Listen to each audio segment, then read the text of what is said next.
Perkenalkan, nama saya Teresia Agustina Siahaan dengan nomor induk mahasiswa 2892050078 dari Prodi Manajemen semester 4 Fakultas Ekonomi Bisnis Universitas Pancasakti Bekasi.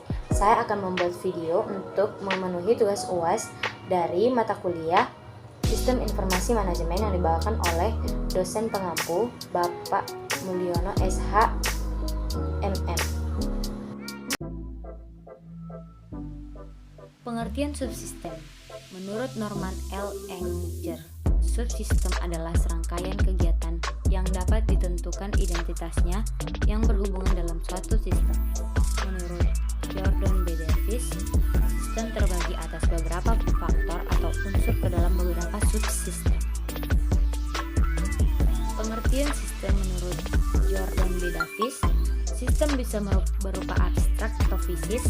Sistem yang abstrak adalah susunan yang teratur dari gagasan-gagasan atau konsepsi yang saling bergantung.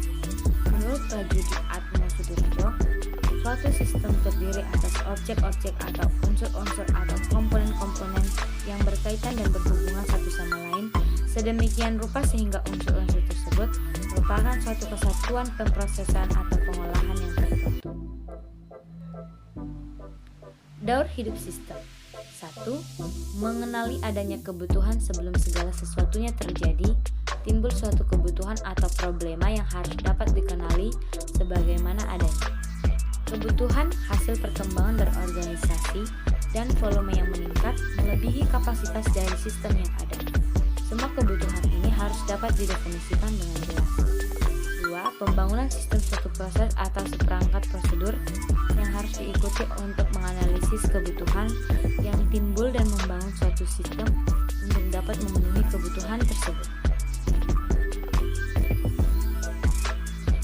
3. Sistem pemasangan sistem merupakan tahap yang penting pula dalam daur hidup sistem.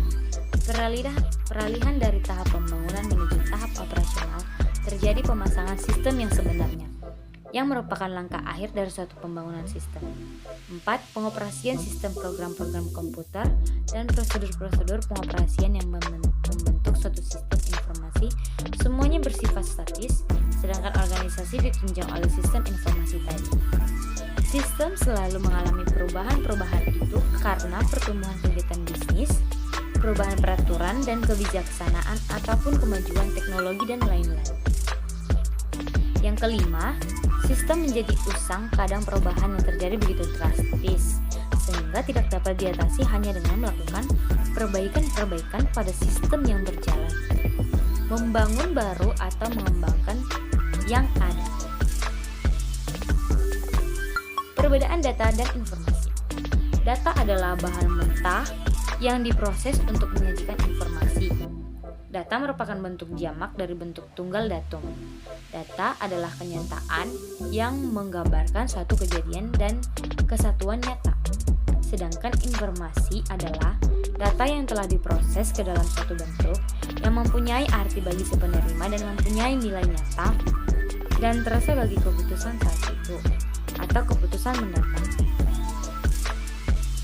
Persyaratan informasi. 1. Informasi yang tepat waktu.